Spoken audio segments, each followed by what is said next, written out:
Berlin, April 30th, 1945. In the courtyard of the Führerbunker, Hitler's guards doused his lifeless body with petrol, flames roaring as the smoke swallowed the final image of a fallen dictator. Hitler was no more. The Reich lay in ruins, its armies scattered, its leaders hunted. Amid the chaos, these guards who had stood closest to history's most infamous figure now faced a world that no longer needed them. What became of the guards who carried the Führer's body? And what did their lives look like after the war? Some would be dragged into Soviet camps. Others melted back into ordinary German life. But in 1945, no one could predict who would vanish and who would survive. Long before Berlin burned, long before the bunker became history's tomb, Hitler's personal security was being forged.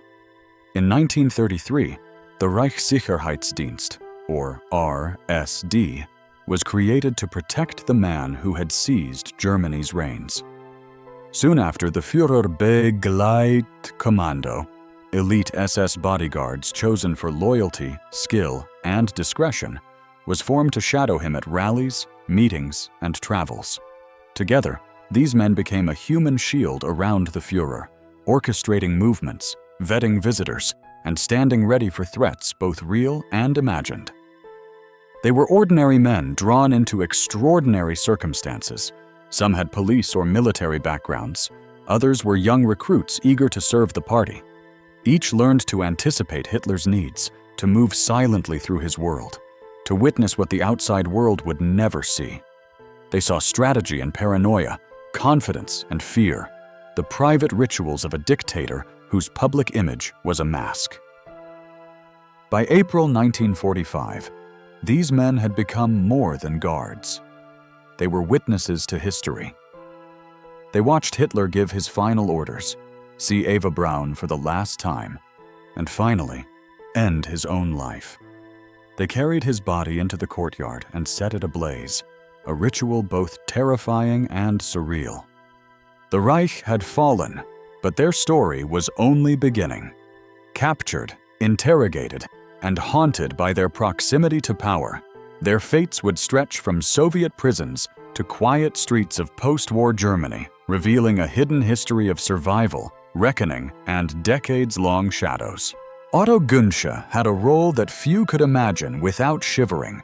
As Hitler's adjutant, he was not only a witness to the dictator's daily life, but also entrusted with a grim, final task: to burn Hitler's body after his suicide. On April 30th, 1945, amid the chaos of the crumbling Führerbunker, Günsche carried out the orders with meticulous precision. Petrol doused, flames ignited, and the last tangible trace of the Führer vanished into smoke. Every motion was tense, every breath measured, as the city of Berlin collapsed around them. Born in 1917 in Thal, Germany, Günsche joined the Leibstandarte SS Adolf Hitler at just 16, drawn into the orbit of the party at an age when most boys were still discovering their place in the world. By 1940, he had become an adjutant, a role he would hold again from 1943 to 1945, placing him in the inner circle, attending military conferences, and observing Hitler's moods, decisions, and moments of rare vulnerability. Combat experience had tempered him, but it was the years in the bunker that would define his life and seal his fate. As Berlin fell, Günsche attempted escape like many others, but the advancing Soviets captured him. What followed were 10 years of relentless imprisonment, shuffled between Vladimir, Bautzen, and other notorious facilities. Stalin himself coveted the knowledge Günsche possessed, using him as a central source for Operation Myth, a secret Soviet dossier attempting to piece together Hitler's life and death. Interrogations were long, intense, and psychologically punishing, yet Günsche survived, steadfastly guarding the details of his final service. Released in 1956, he returned to West Germany, a country rebuilding itself and still grappling with the shadows of the past. Günsche took a quiet path, working civilian jobs and avoiding the public eye. Unlike Misch, he never gave interviews or sought to frame Hitler in human terms. Instead, he lived with the weight of having executed the last orders of history's most infamous man, a silent witness whose story was nearly forgotten. He died in 2003 at the age of 86, leaving behind no memoirs, no speeches, only the memory of a task so dark it outshone decades of survival. But while Günsche lived in silence, his commander, the man who oversaw all Hitler's guards, faced a much harsher fate. Johan Rattenhuber was the man behind the lines, the architect of Hitler's personal protection. As chief of the Reichssicherheitsdienst, he commanded the men who shadowed the Führer through rallies, travel, and the secretive corridors of the Wolf's Lair. Every public appearance, every meeting, every journey was orchestrated under his watchful eye. In the final days of the war, he remained in the Führer bunker, ensuring that even as the Reich collapsed above them, Hitler's personal security was uncompromised until there was nothing left to protect. Born in 1897 in Bavaria, Rattenhuber's life was shaped by discipline and law. A Munich police officer by trade, he joined the Nazi security detail in 1933, quickly rising through the ranks.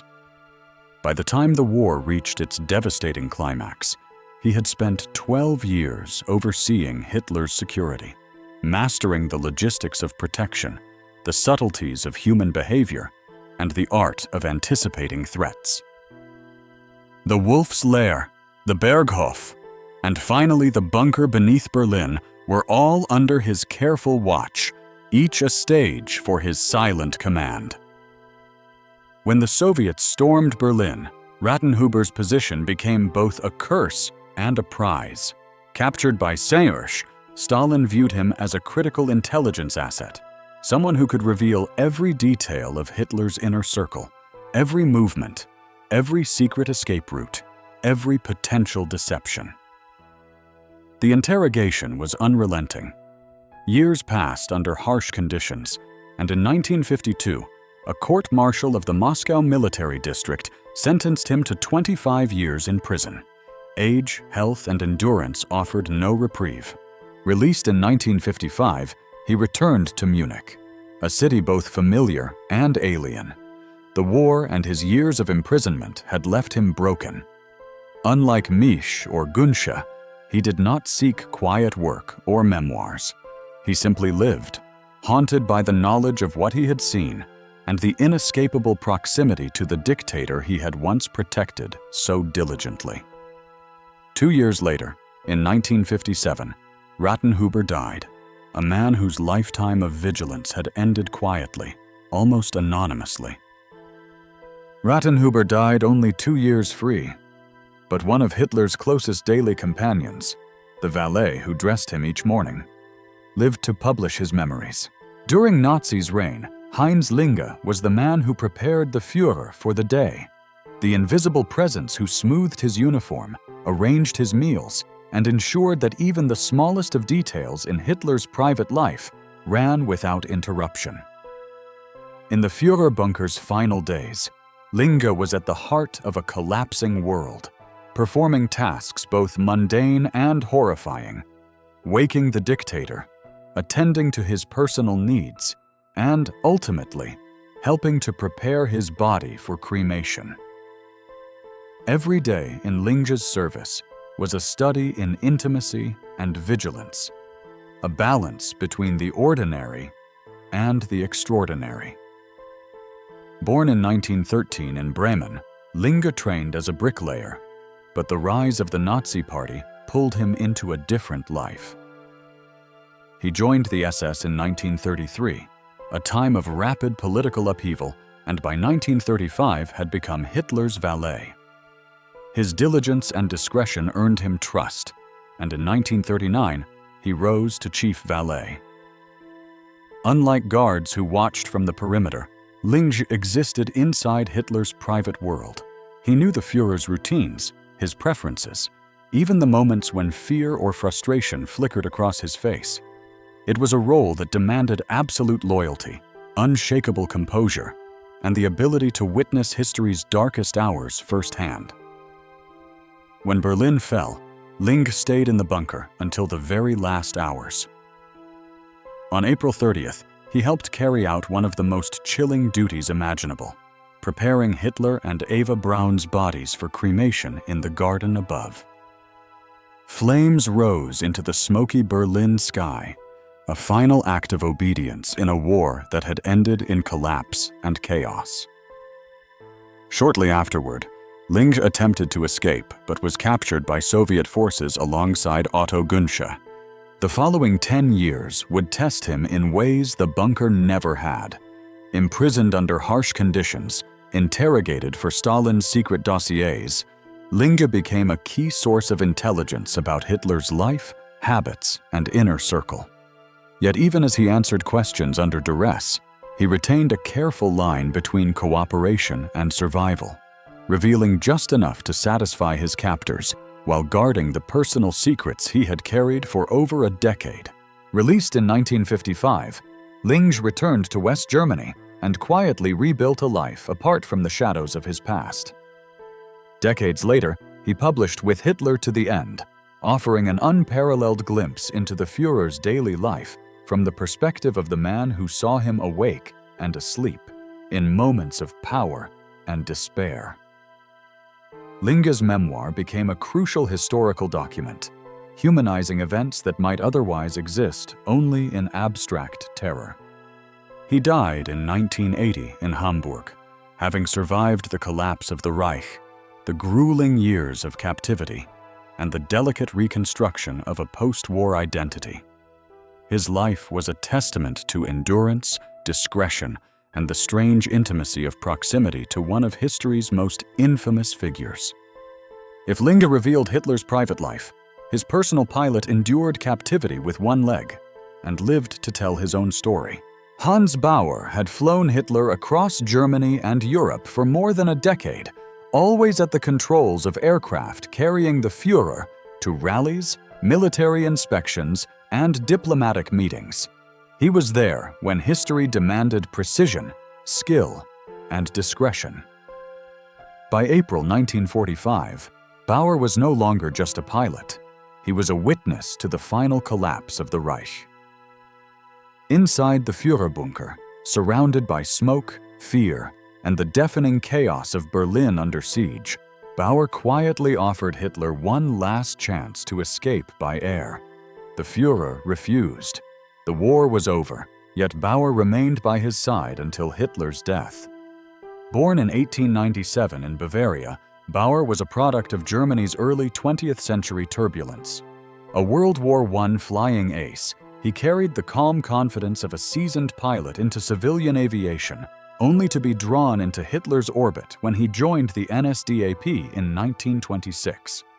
Over the years, he earned Hitler's trust and favor, not just for his technical skill, but for the reliability that comes with absolute loyalty. Baur was present for historic moments, from speeches that electrified crowds to secret flights ferrying Hitler across occupied Europe, always in the shadows of the man who dictated the continent's fate. As the Red Army encircled Berlin, Baur attempted to survive the collapse as best he could. Amidst burning buildings, shattered streets, and the echoes of artillery, he tried to flee the city, but was captured by Soviet forces. His survival came at a steep cost. Wounded during his arrest, Baur underwent an amputation without anesthesia, a brutal reminder that proximity to power offered no protection against the wrath of the victors. 10 years in Soviet captivity followed, years of harsh imprisonment, interrogation, and isolation. Even as the Soviets sought intelligence about Hitler's movements, Baur endured, relying on the resilience forged in a lifetime of discipline and flight. When released in 1955, he returned to a divided Germany, a country reshaped by defeat, reconstruction, and ideological conflict. Though he could no longer fly the skies of Europe, he took to the pen, documenting his experiences in the memoir Hitler at My Side, published in 1957. The book offered rare insight into the personal habits, moods, and routines of the dictator, and into the life of the man who silently piloted history from the cockpit. Baur lived long enough to see Germany transform, and to witness decades pass since those final, fateful days in the bunker. He died in 1993 at the age of 95, leaving behind a memoir that preserved the perspective of a man who had seen the world's most infamous figure at the height of power and in the ultimate moments of collapse. His story is a bridge between history and memory, a testament to survival, loyalty, and the enduring shadow of a fallen Reich. But while Baur lived long enough to publish, the commander of Hitler's SS Guards drank away his career and died forgotten. Bruno Gesche stood at the edge of history, a man whose career was defined by loyalty, ambition, and a weakness that repeatedly undermined both. As commander of the Führerbegleitkommando, Hitler's personal SS bodyguard unit, Gesche oversaw the men closest to the dictator, responsible not just for protection, but for the rigid order that allowed Hitler to move freely among his inner circle. Yet while Gesche commanded authority, he also carried a personal burden: alcoholism that often undermined his discipline, threatening his standing and his life within the SS. Despite repeated dismissals, Hitler's trust repeatedly restored him, a testament to the man's ability to maintain influence despite personal flaws. Born in 1905 in Berlin, Gesche joined the SS in 1927 at a time when the Nazi movement was still a fringe political force. His early loyalty and unflinching commitment to Hitler earned him rapid promotion, and by the 1930s he commanded men who would guard the Führer through the rise and fall of the Third Reich. He was present at rallies, travels, and secret meetings, observing the dictator at work and at leisure, enforcing security protocols, and navigating the perilous politics of proximity to power. His career was a mixture of competence, missteps, and survival, all under the constant scrutiny of the Führer himself. As the Red Army closed in on Berlin in April 1945, Gesche remained with the Führerbunker, a witness to the final hours, though not involved in the grim acts of cremation or last-minute evacuation plans. When the city fell, he managed to survive the collapse, escaping immediate capture and avoiding the chaos that claimed so many others. Unlike those who later became subjects of Soviet interrogations, Gesche's fate was less dramatic, but equally final. He lived in the shadow of his past, a man marked by proximity to history, but personally diminished by years of alcohol abuse. After the war, Gesche returned to West Germany and sought obscurity. The streets of Berlin and the surrounding towns had changed, and the world no longer had a place for SS commanders whose names carried weight only in memory and fear. He avoided public attention, never wrote memoirs, and refused interviews. The image of the once commanding officer faded into anonymity, a stark contrast to those who survived and later chronicled their experiences. Gesche died in 1980, quietly and without fanfare. History remembered him only as a figure of loyalty compromised by personal vice, a man who wielded influence when sober, but whose weaknesses ensured he would never escape the shadows of both the Reich and his own failures. His life after the war was defined by silence, obscurity, and the gradual erosion of a once important name. While Gesche faded into silence, but his deputy, Peter Högl, never even left Berlin alive. Peter Högl had spent years climbing the ranks of the SS, his loyalty and skill earning him the position of deputy head of the Reichssicherheitsdienst RSD, the elite force tasked with protecting Adolf Hitler. In April 1945, as Berlin's streets burned and the Red Army closed in from every direction, Högl was in the bunker beneath the Chancellery, witnessing the end of a world he had helped enforce. He saw Hitler take his life, heard the chaos outside, and faced a grim truth. The Reich was finished, and survival would demand courage, calculation, and luck. Born in 1897 in Bavaria, Högl began his career as a police officer, a path that would lead him into the ranks of the SS. Trusted by Johan Rattenhuber, the chief of the RSD, Högl quickly became a reliable officer who understood both discipline and discretion. He oversaw security operations, coordinated movements for high-ranking officials, and, by the final days, helped manage the breakout attempts for those trying to escape the bunker's doom. The war had honed his instincts, but nothing could prepare him for the chaos of Berlin in collapse. As the city burned around them, Högl joined Martin Bormann and a small group of officers attempting a desperate breakout on May 2, 1945.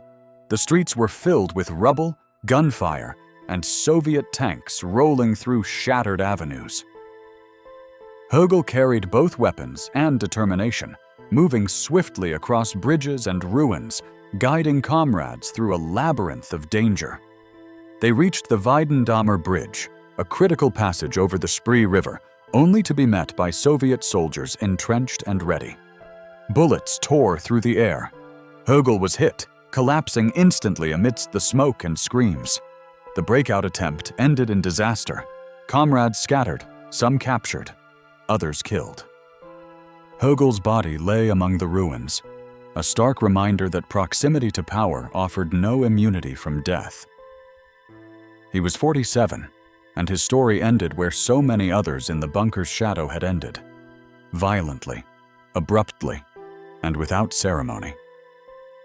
Unlike some of Hitler's inner circle who would survive, Högl left no memoirs, no interviews, no accounts to shape his legacy. He existed in historical records as a name, a deputy, a participant in one of the final desperate acts of the Nazi regime. His death exemplified the fate of many who had stood closest to the Führer.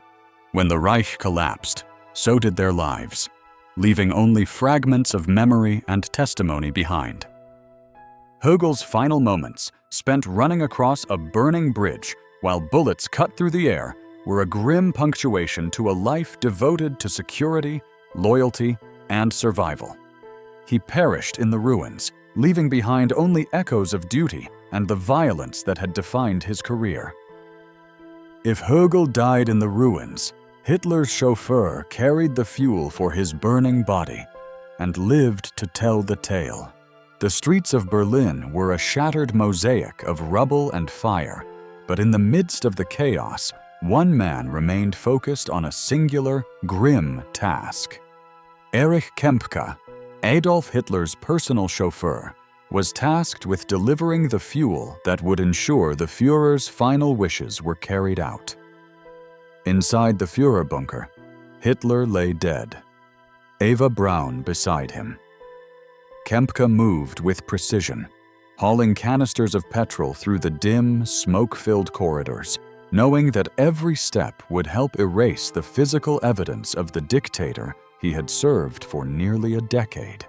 The smell of gasoline mixed with the acrid smoke of destruction outside, a final act of service to a man whose world had already collapsed. Born in 1910 in Oberhausen, Kempka joined the NSDAP and the SS in the early 1930s, rising steadily through the ranks due to his unwavering loyalty and dependability. His early years as a driver and attendant brought him close to Hitler, earning his trust and eventually placing him among the inner circle of those who moved the dictator through rallies, meetings, and secret trips. Unlike generals and adjutants, Kempka's role was practical yet intimate. He knew Hitler's routines, his moods, and the paths he took to navigate the expanding empire of Nazi power. By 1936, he was the Führer's official chauffeur, a position that kept him near power but never insulated from the dangers of the regime he served. In the final days of April 1945, as Soviet artillery tore through Berlin, Kempka remained steadfast. When Hitler and Braun took their lives, it fell to Kempka, alongside Heinz Linge and Otto Günsche, to prepare the bodies for cremation in the garden above the bunker. Kempka carried the petrol himself, moving quickly under the shadow of death, fully aware of the symbolic weight of his actions. He was one of the last people to touch Hitler, witnessing the immediate aftermath of the suicide, the final human traces of a man who had reshaped history in devastation. After the war, Kempka's proximity to history made him a valuable witness.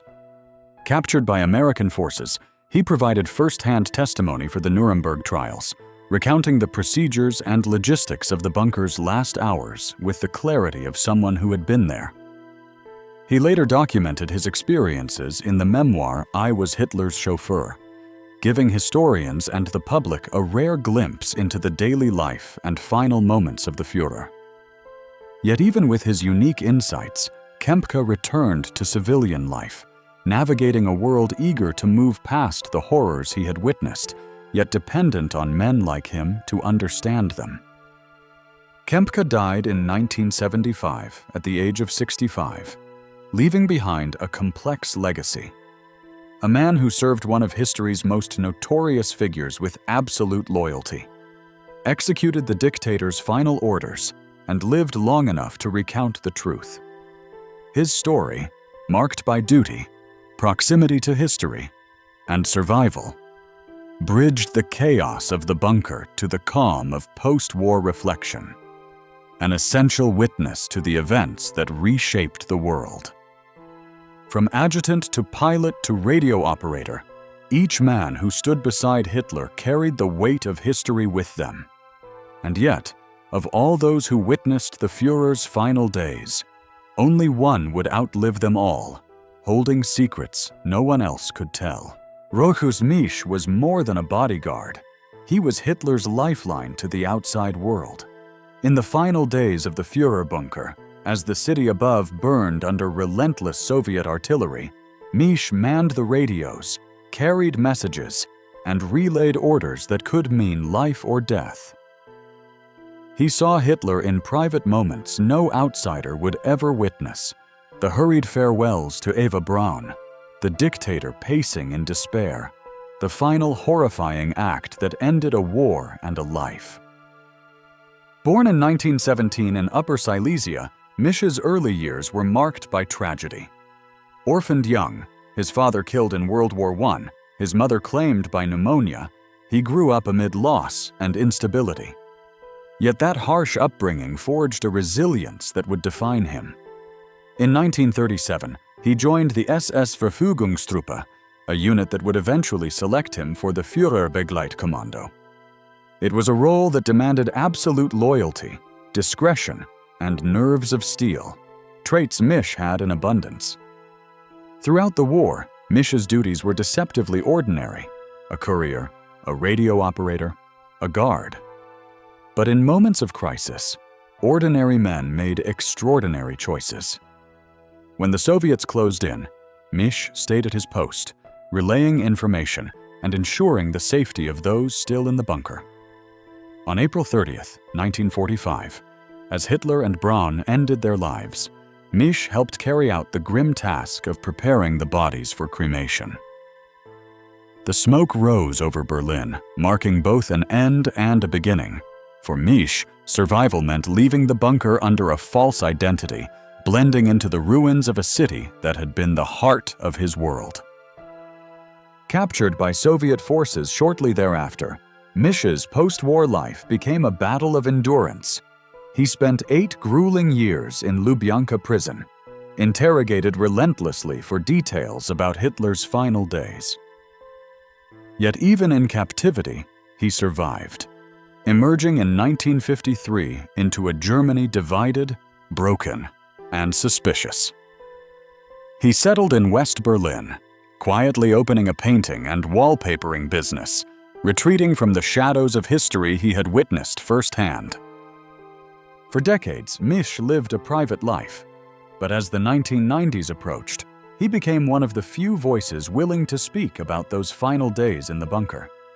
His memories painted Hitler as a human being, Flawed and ordinary, yet Misch never excused the horrors of the regime. In 2013, at the age of 96, he passed away, the last living member of Hitler's inner circle, a man who had carried history on his shoulders and survived to tell its story. From chauffeur to pilot, from adjutant to radio operator, Hitler's guards lived wildly different lives after 1945. Some perished in the ruins of Berlin, never escaping the collapse they had witnessed firsthand. Others survived decades, sharing glimpses of the Führer's private world, writing memoirs, or quietly rebuilding ordinary lives while carrying the weight of history on their shoulders. Each man's story reminds us that proximity to power can be both a shield and a curse, leaving scars long after the war ends. They were witnesses to the collapse of an empire, but they were also survivors of a moral and historical reckoning they could never fully escape. How does someone live with the shadow of history pressing on every choice? And could any of us endure the same?